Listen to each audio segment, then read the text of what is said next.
Well, good morning or good day to you guys all. Welcome to our cerebellar weekly meeting and Happy New Year to you.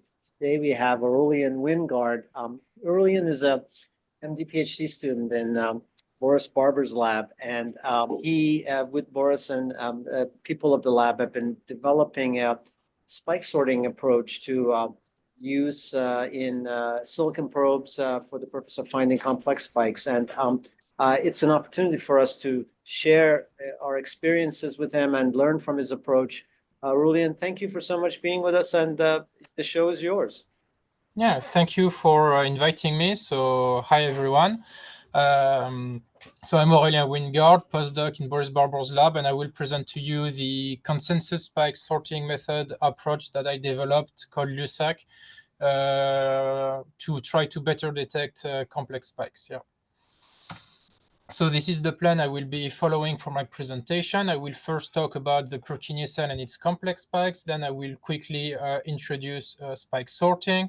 And then I will go over the consensus approach with Lussac, how it works. And then I will go over the result and actually how it performs on our data set. So first, the Purkinje cell, as a lot of you know, is a big GABAergic neuron of the cerebellar cortex with a very dense dendritic arbor, as you can see in this picture here. It receives excitatory input from the granule cells, mostly from the parallel fibers, and inhibitory input from the molecular layer interneurons. And what is going to be of interest to us is that it receives a very powerful excitation from the climbing fibers, which are coming from the olivary neurons. And the Purkinje cell is of interest to us, and especially the complex spikes, because the Purkinje cell is the sole output of the cerebellar cortex, which means that any computation that happens in the cerebellar cortex has to impact the firing statistics of the Purkinje cell if it wants to have an impact outside of the cerebellar cortex. And the complex spikes are thought to be really important because they are thought to be key in cerebellar motor learning. And so one key aspect of the Purkinje cell is that it can fire two types of action potentials. The first one, the simple spikes, as you can see here on this intracellular recording, are more or less normal spikes whose frequency are modulated by the input from the granule cells and the molecular layer interneurons. But it can also display a second type of action potential, which is called the complex spikes, as you can see here with this complex shape, which is elicited from the climbing fiber activity on a one-to-one ratio, which means that one action potential in the climbing fiber will always lead to a complex spike in the Purkinje cell. And so this complex spike is composed of an initial spike here, and then there are spikelets that follow, and then we have a pause of simple spikes that last for usually at least 10 milliseconds.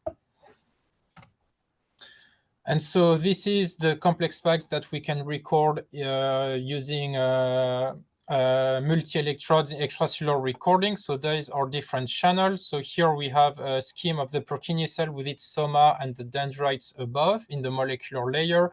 And if you record the complex spikes near the soma, you are going to have a shape like this with the initial spike and then a big positive and long signal with spikelets in between. And the spikelets here are not very thin because the spikelets don't happen at the same time every time. So when you take the mean here, it looks something like this. But if you record in the molecular layer, you will see something like this, where you actually don't really see the initial spike, but you see this big negative signal that lasts for around 1 millisecond, which is called a fat spike, which is recorded here from the proximal dendrites.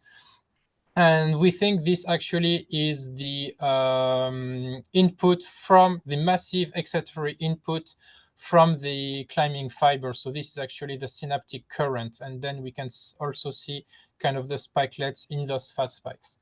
And if you record from the distal dendrite, you can also get a fat spike, but that is positive, which is just the current that needs to get out. So why are complex spikes so hard to spike sort? There are multiple reasons for that. A lot of, actually all of the modern spike sorting algorithms have a hard time detecting complex spikes. This is because first they have a broader spatiotemporal profile. the signal can span all of the channels in the molecular layer and the Purkinje cell layer. So when you are doing neuropixels recording, you can have your signal on like 32 channels, which is a lot. Usually you only see spikes on 4 to 6 channels at most. So this is for the spatial profile, but we also have a broader temporal profile where the waveform can last for about 5 milliseconds compared to the traditional less than a millisecond for more regular spikes. And because for spike sorting, we usually have a time window which is between 2 and 3 milliseconds, you don't get all of the signal from the complex spike, which can be a problem for detection and assignment. Second is that spikelets are inconsistent, both in their number and their timing. And this is a problem because for spike sorting, we want to cluster all of the spikes that have the same shape together. And so if the spikelets happen at different timings and in different number, then they don't have the same shape. And this is another hurdle in trying to detect the complex spikes. Also, the spikelets can look like the simple spike, and so sometimes the spikelets are actually detected as simple spike. The complex spikes also can be detected as a simple spike, and so they can be assigned to the wrong cluster. This is another problem. Their firing rate is very low, around 1.5 hertz as an average in mice, compared to like the 100 hertz of simple spike in average. It depends on the region. And so when you do like a PCA in spike sorting, they usually don't explain the variance as much. They don't have that much weight, and sometimes they can get kind of lost depending on the spike sorting algorithm. And also the shape may vary. If you have a simple spike occurring right before the complex spikes, like 0.3 millisecond before the complex spike, then the soma is in its refractory period for the sodium channels, and the complex spike shape is also going to vary around the soma, which is another problem. And those complex spikes can be really hard to detect. And finally, the simple spike and complex spike signal is near identical in the higher frequencies. And this is something I will show you in this next figure. Here we have a complex spike in red on different channels, and in blue we have the simple spike from the same Purkinje cell. As you can see, the simple spike signal is very thin, whereas for the complex spike is very broad for more than 5 milliseconds. And if you take this and apply a very aggressive high-pass filter, you get the shape in the middle here. And as you can see, the red and the blue are superimposed. You cannot really tell the difference, which means that the signal in the high frequencies is actually exactly the same, both in the molecular layer and in the Purkinje cell layer.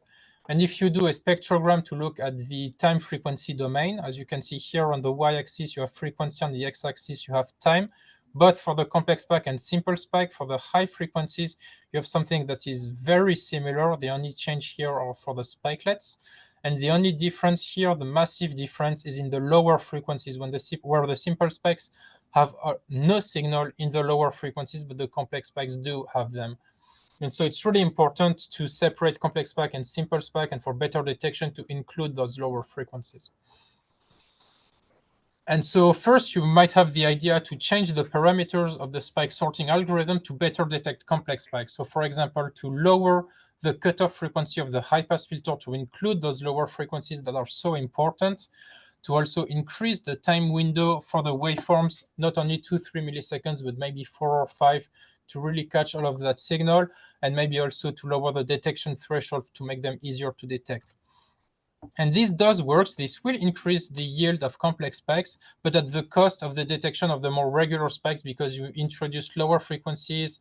You also introduce more noise. By increasing the window, you also introduce more noise. And so this makes the detection of simple spike, Golgi spikes, MLIs, and etc. Really harder.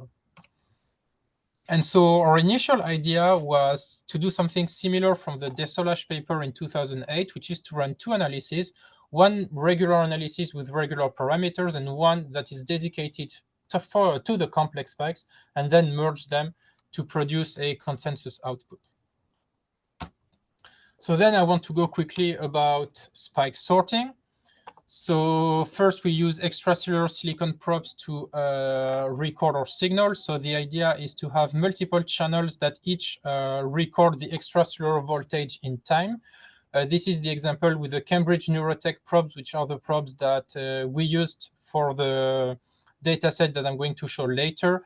And of course, the newest generation, which is the NeuroPixels probe, which has a higher density of channels. And also a lot more channels where you can record from almost 4 millimeters at once, which is really great. And this is the probes we are using right now. And so the spike sorting problem is pretty complicated to explain. So I like to make an analogy with people talking in a bar, which usually people understand. The idea is that if you have, let's say, 50 people here that are all speaking together, if you only put one microphone in the center, it's going to be really hard to understand what everybody is saying at once. You might understand what one person that talks really loudly is saying, but that's all. And so the idea would be to put like many microphones at different places, and maybe take 30 microphones and spread them around the room. And that way you may get what everybody is saying by taking all of the signal. And this is exactly what we're doing with extracellular silicon probes and spike sorting. You put very different channels, which are going to each get the signal from the neighboring neurons, and then you treat that signal. And so it looks something like this. Each row here is a different channel recording the extracellular voltage in time. And the idea is to detect all of the spikes that you can see here and cluster them by shape. And so you might be like, okay, here is one unit, which stands for like putative neuron, where you're like, okay, we have like this shape, which is the mean shape. They all look together, we cluster them together, and this is indeed a simple spike from a Purkinje cell. And then you might get a second unit here, which will be, for example, here, the complex spike from the same Purkinje cell, and you repeat this for all of the spike shapes. And using the information from multiple channels, it's a lot easier to cluster them together. But there are some problems with modern spike sorting algorithms. Although a lot of them brand themselves as being fully automated, humans actually need to spend a lot of time tuning the parameters of the algorithm to their data. And then for each recording, they need to spend time to manually curate the data, which is very time consuming. It's obviously objective. If you give this to 5 different people, you are probably going to get 5 different answers. And it's not really sustainable for the future. As we are seeing with NeuroPixels, we have a lot more channels and a lot more data, and so the curation is even longer, and we are going to go in the future with bigger probes and bigger data sets, and if we don't have an automatic solution, then it's going to be a problem. A second problem is was shown in the spike interface paper from 2020. So they created a synthetic data set from the cerebral cortex where they know all of the neurons and all of the spike timings, and they ran 6 different spike sorting algorithms on it and looked at if it matched to the ground truth and if they agreed with each other. And when they looked at all of the units from the 6 analyses, they showed that almost 75% of the units were in no agreement at all with each other, and there was only 139 units here where they all agreed with each other. And when they compared it to the ground truth, each unit was either matched if it was matched to a neuron in the ground truth, or false positive if they couldn't match the given unit by the spike sorting algorithm to the ground truth. And what they showed was that when the algorithms agreed with each other, usually it was matched to a neuron, but when you look at units that didn't match to another unit in the other analysis, it was usually a false positive. And so it gave us the idea that it gave the idea for a consensus-based output where you will run multiple analyses with multiple different parameters, and you only take the units that are in agreement with each other. And this is a way to automate the curation to get a cleaner output. And so when we saw this, we are like, this is kind of what we want to do for the complex spikes. And so maybe we can expand our solution for the complex spike so that it will work. It will give even better result for the simple spikes or the Golgi spikes, or even for people working in the cerebral cortex. And so this is the approach that we used for Lussac, which is our algorithm and our proposed solution for a consensus-based output. So the idea is to have multiple analyses, let's say A, B, and C here. For each of them, do kind of an automated curation. So the idea is not to remove all of the garbage units because it's impossible at this stage, but to remove the obviously bad units here, and then try do the merging for the consensus-based output. So first, I will go quickly over the curation of individual analyses. The idea is that first we want to align the units, because for some reason, some spike sorting algorithm will give you a spike, but they will not put the peak of the spike at t equals 0. And so sometimes when you take the average, the spike is actually like 1 millisecond after when they say it is. So when you want to compare multiple analyses, you want to realign everything together. It's important. Then we want to remove duplicated spikes. So this is a problem for some pipelines where they will give you the same spike 3 times sometimes. Obviously, we don't want the same spike 3 times, so we want to remove those duplicates.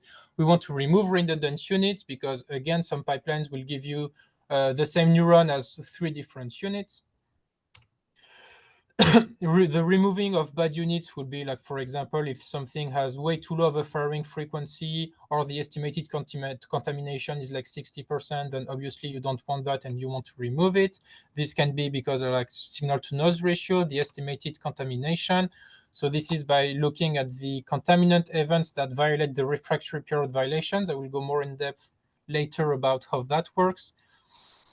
And another one that was proposed in 2002 in this paper, and that I didn't see anybody use now, but that we found works really well, is to look at the standard deviation of spike amplitudes.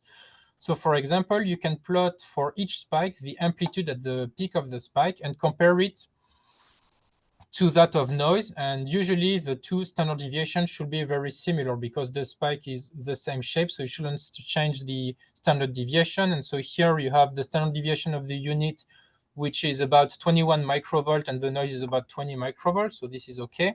But sometimes you have distribution like this, where you can clearly see that there is a problem. And here the standard deviation of the unit is almost double that of noise. And so here, if the standard deviation is too high, you know that there is a problem and that this unit needs to be removed. And finally, you can merge similar units. This is something that a lot of people do when they manually curate. And I'm going to go more in depth about how we automated that. So the idea is to look for 2 units that come from the same neuron. And so to detect that automatically, first we look at the waveform similarity, where we compare the templates, which are the mean waveforms, on a subset of channel.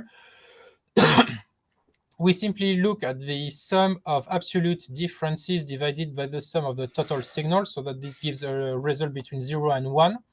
0, there is no difference, the templates are perfectly the same, and 1, they are completely different.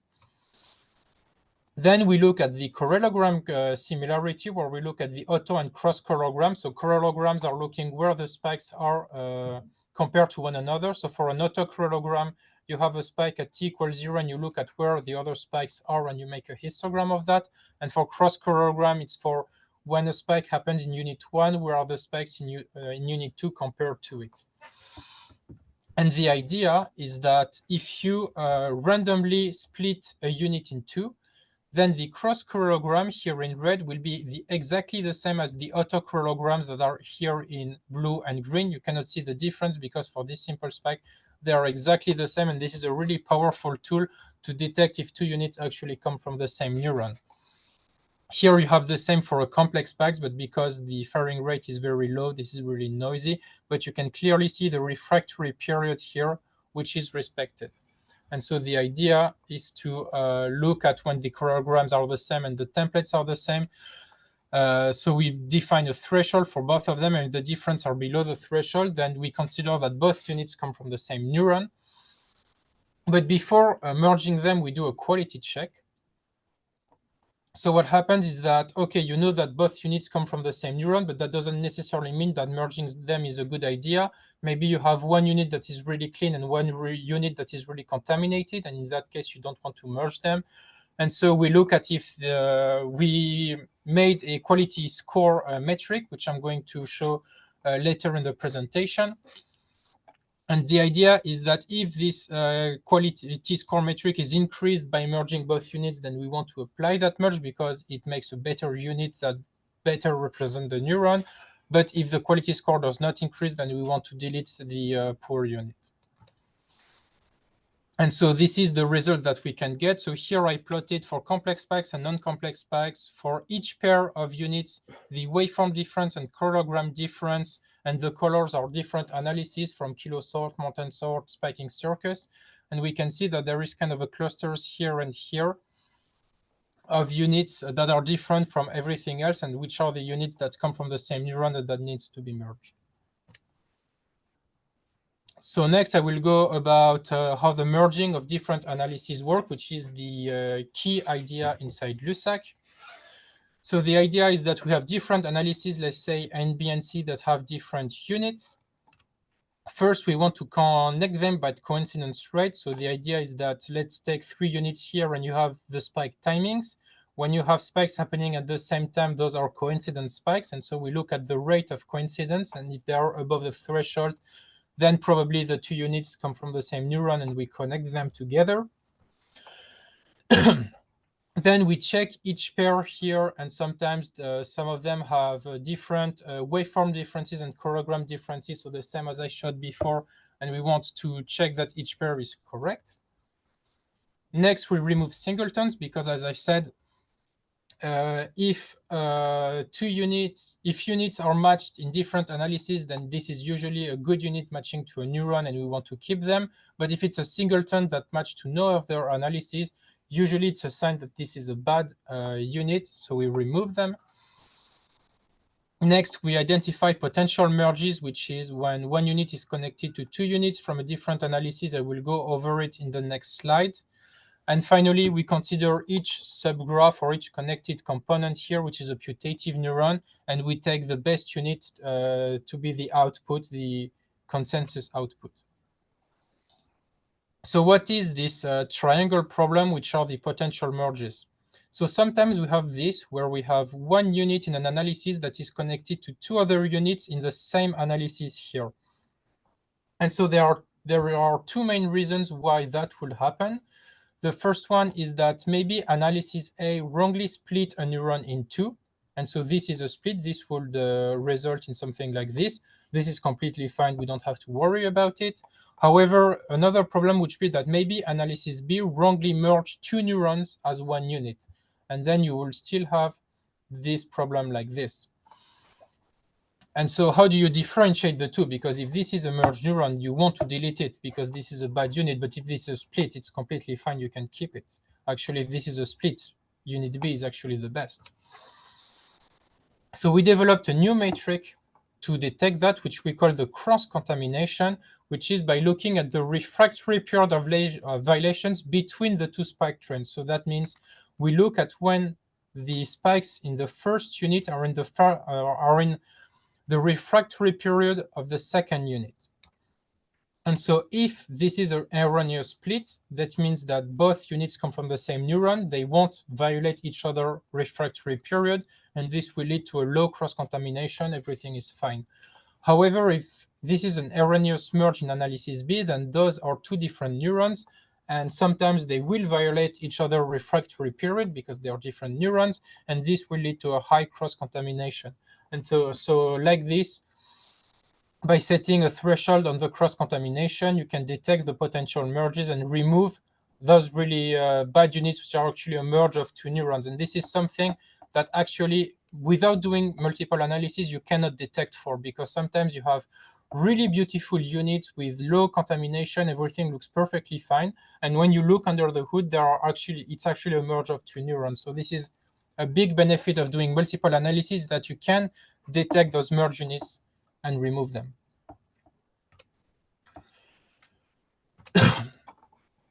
So about estimating the quality of a unit, as I said, we developed quality metrics to know which unit best represents the neuron. So each spike train is made of true positives, which are spikes detected that actually come from spikes in the neurons. There are false positives, which are detected spikes that actually are not spikes from the neuron. And obviously, we are missing the false negative, which are spikes we did not detect. And so the idea is that we can estimate the contamination of the unit, which is the rate of false positive divided by the total number of detected, by looking at the number of refractory period violations. So obviously, 2 true positives can never violate each other refractory period, but the false positives, if you make the hypothesis that they happen at random, then those can happen in the refractory period, and you can do some quick maths to show that the estimated contamination will be this formula. that depends on the number of refractory period violations. And so we propose this score for a unit quality, which is equal to the number of spikes, of detected spikes, minus 1 times 1 minus k plus 1 times the contamination. And k is a user-defined constant to weigh more the false positive compared to the false negatives. And if you work out this formula, this quality score is actually the total number of spikes in the neuron minus the false negatives minus k times the false positive. And because a false positive is more bad than a false negative, this is why we have this k, which we usually put at like 2.5. And so this score for a unit is only to compare two units that come from the same neuron. You cannot compare two units that come from different neurons. This is just to know which unit, like in your graph here, at the end, let's say you have all those 3 units are from the same neuron. You want in your consensus output, you want only one of them. And so you use this quality metric to know which one looks the best. And so now finally for the result, I will show 2 types of result. First, we validated our algorithm on synthetic data where we know all of the neurons and all of the spike timings. And then I will show you our data on cerebellar cortex data and most importantly, on the complex spikes. So first we created a synthetic data set with MEA-REC, which is a 1 hour long recording with a really high density of neurons. We simulated 3,000 neurons and we spread them in space to really mimic the biological noise and what would happen if we put an electrode inside the brain. We simulated 128 channels with the layout of the NeuroPixels 1 probe. And the thing with MEA-REC is that it has different templates for excitatory and inhibitory neurons of the cerebral cortex. And then it simulates the extracellular voltage so that we have really different things. The drawbacks from a simulation is that there is no drift and no correlations between neurons here. And so this will be like the output. So for example, we run different spike sorting algorithms, kilosort2, with default parameters, with a lower threshold, kilosort 2.5, also with a lower threshold, and kilosort 3. We also run spiking circus, Schriede-Clou, and mountain sort 5. And if you don't have a ground truth, then the only thing you can plot is the number of units you have. And so you will be like, this one has a lot more units, but you don't know if they are good units or bad units. And this is what you will have in real life. You have different spike sorting algorithms, which all have different output that don't agree with each other. You don't know which one is best. Thankfully, here we have a ground truth data, so we can know which units are good and which units are bad. So here, everything that is above y equals 0 is the number of good units, which are classified by their accuracy. And below, you have what we consider bad units. This is either because their accuracy is low or because they are merged units, or MUA, which stands for multi-unit activity, which is just a soup of like 3, 4, 5 neurons together. Or noise, which means that those are not even spikes from neurons. We don't know what's been detected. And so here, for example, you can see that this analysis looks great because you have a lot of good detections and not a lot of bad detections, where this one here, which had a lot of units, actually has a lot of bad units. And so we ran our algorithm Lussac here.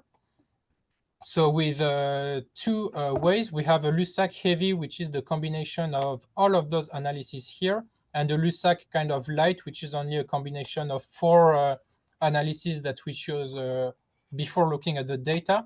And as you can see here, Lussac gathers a lot of good units, even better than the best kilosort analysis, while having relatively low bad units here, which is what we wanted.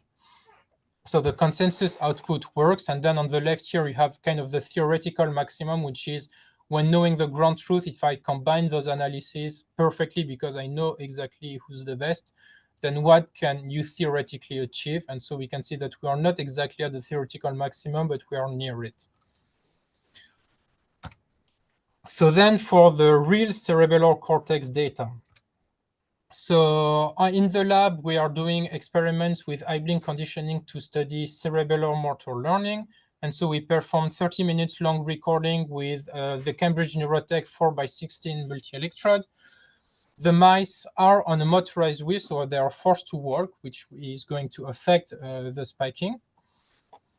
And they are undergoing an eyeblink conditioning protocol, and the recordings are at the bottom of the primary feature, which is the eyeblink microsome. And so this is the performance that we had. So we ran multiple analyses, and we picked one analysis kilosort, which will be like, okay, if we were only allowed to do one analysis, this is probably the one that we would have picked. And then we compared it to Lussac, which is the combination of 10 to 11 analyses with kilosort 2, 2.5, 3, mountain sort 3, mountain sort 4.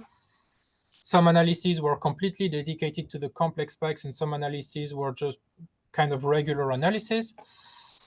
And first, we counted the number of complex spikes that were detected. In all of the mice, we took the sum of all of the complex spikes that were detected, and we can see that Lussac doubled the number of complex spikes that were detected. But this is not a ground truth. This is just the number of complex spikes. We don't know if they were good or bad. Thankfully, we have the Purkinje cell, which is kind of in itself a ground truth, because you can look at the number of pairs, which is the number of Purkinje cells where you have both the simple spike and the complex spike. And why do I say that this is kind of the ground truth is that you can look at the cross-corogram and you will see the pause of simple spike in the cross-corogram. And you can also high-pass filter to know that the two have the same signal in the high frequencies. And when we looked at the number of pairs that we got, we can see that kilosort recovered 30 pairs in total over our 15 mice, whereas Lussac recovered 65, which is more than double. Next, we wanted to finally do one final check to validate our result by injection. This is actually something where I got the result this morning. So this is actually really new. We still have to validate it more and to make more checks, but this is preliminary data. We analyzed the data from all of our mice with several analyses to reduce bias, because our idea is to take some good units and inject them in another mice and reanalyze it to see if it's better. But if we only take units that were detected by kilosort and inject them, obviously kilosort is going to be better.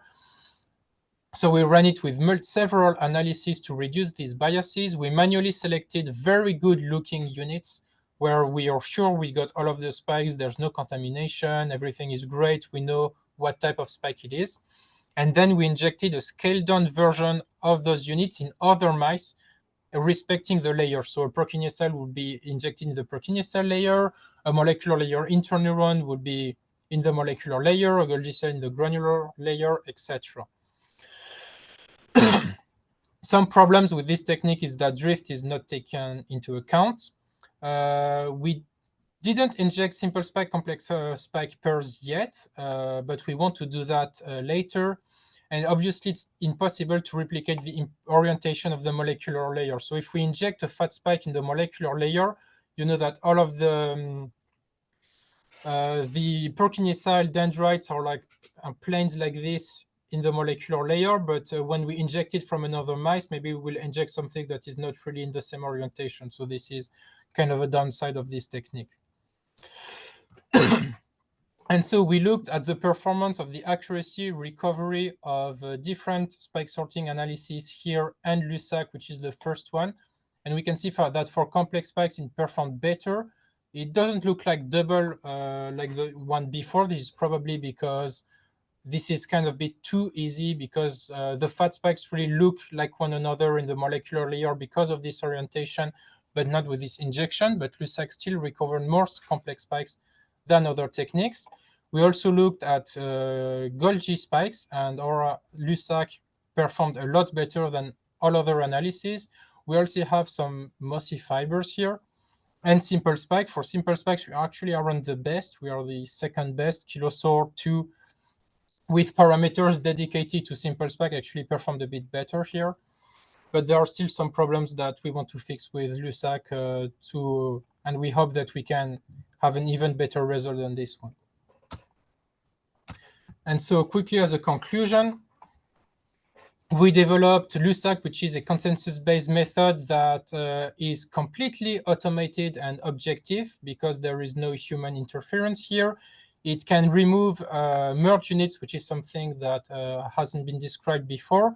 It increases the detection of the complex spikes as we saw with our data. And it is a technique for merging multiple analyses to make more, some things that we want also to do is that here in our analysis, as I showed, we still have some bad units here. And so we want to improve the merging process. We have some ideas to improve it, to try to reduce those bad units that are still getting in the output. And we want to make our pipeline a bit more robust to drift and to low spiking. So thank you for listening. I want to thank my team, especially Boris, Barbour, my chief, and Victor Lobe, which worked a lot on Lussac with me. I'm not the only one. We were both of us really working hard on it and everything in my institute. Thank you very much. Wonderful, Aurélien. Thank you very much. Let's see if we have some questions from people. Yeah, don't hesitate. I forgot to mention that the code is on GitHub and ready to use, actually. I wonder, I know many of us use Kilosort on these silicon probes, and I wonder if how would we, what would be an easy way to compare some of the stuff that people have done some work on themselves and then run Lussac on it to compare the results and see the differences. Yeah, so you can do that. This is what I try to do, obviously, here. The idea is that Lussac takes a bit more time to run because obviously if you want to merge 5 or 10 analyses, then you need to run 5 to 10 analyses for each recording, which can take quite some time. But I have on my GitHub the code and some parameters dedicated for the cerebellar cortex. And you can, if you have everything installed with Spike interface, you actually have something with Docker, which allows you to not have to install all of the spike sorting algorithms, but you can just, everything runs in a virtual environment. And so you can install everything. You don't have to install all of the spike sorting algorithm. You just have to install Spike interface and Docker, and you can just run Lussac out of the box, and it will produce an output which you can visualize with Phi. And you can compare it to Kilosort to see if it gives like data that you are okay with. Wonderful. Wonderful. Did someone have their hand up? Masoud, I think you had your hand up. Yeah. I was wondering how the performance changes as a function of signal to noise ratio in your signals. Yes, obviously. So this is something I haven't shown here, but I looked at it. Usually when the signal to noise ratio is higher than 7 or 8, then everything is at 100%, like Kilosort, Mountain Sort, Lussac, everybody's at 100% because it's so easy to detect. But when you get into this medium signal to noise ratio, like 4 or 5, this is actually where Lussac really shines because those spikes are really hard to detect, and sometimes one analysis will get it, but not others, and etc. And so by doing the combination, this is actually where Lussac gets those more spikes and more complex spikes. It's usually in those mediums signal to noise ratio.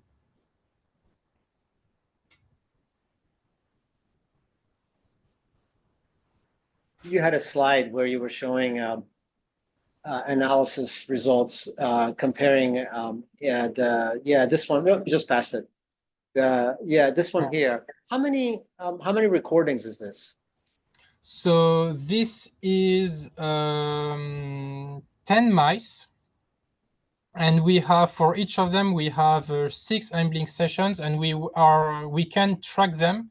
So this is actually the number of pairs that we could detect and track. So that means that if we have 5 eyeblink sessions, we want in all 5 eyeblink sessions both the complex spike and simple spike. And so this is 5 eyeblink sessions for 10 mice. Very good. Vincent, do you have a question? Hi. Thanks, Aurélien, for this presentation. I have a question about how robust Lussac would be on situations where you have a lot of synchronous activity, which there are several cases where this happens, and a lot of spike spotters struggle with that.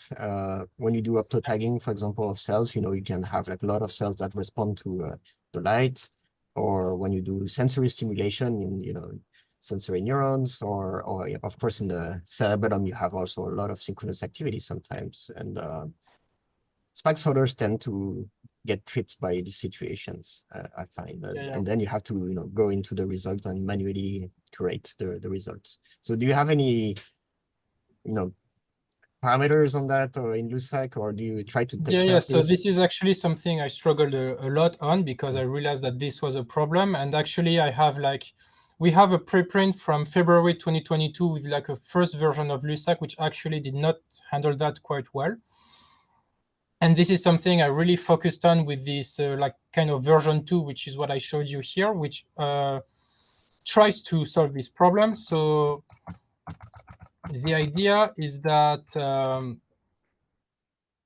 obviously, if the 10 spike sort, like if you run Lussac on 10 spike sorting algorithms and they all merge 2 neurons together, obviously Lussac cannot do anything about that. It will produce a consensus output, so it will never be able to distinguish that if they all fail. But the idea is that if you have 10 analyses, if let's say 3 of them correctly split the neurons and 7 of them, because of the synchronous activity, merge them, then this is how the identifying the potential merges and the removal can happen. So this is what I showed here, is that you can try to detect this synchronous activity and this wrongful merge, and with the cross-contamination you can try to detect them and remove them.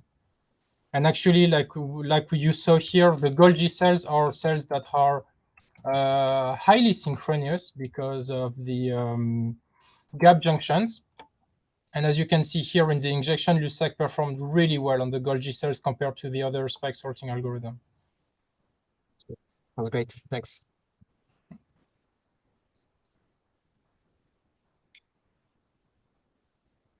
Aurélien, what's the plan for the future of Lussac? So the plan is to still improve a bit the merging process, because as you can see here, there are still some units here at 0, which should not happen. So there are still some complex spikes, Golgi cells, that were not detected by Lussac, and I have some ideas to improve this merging process.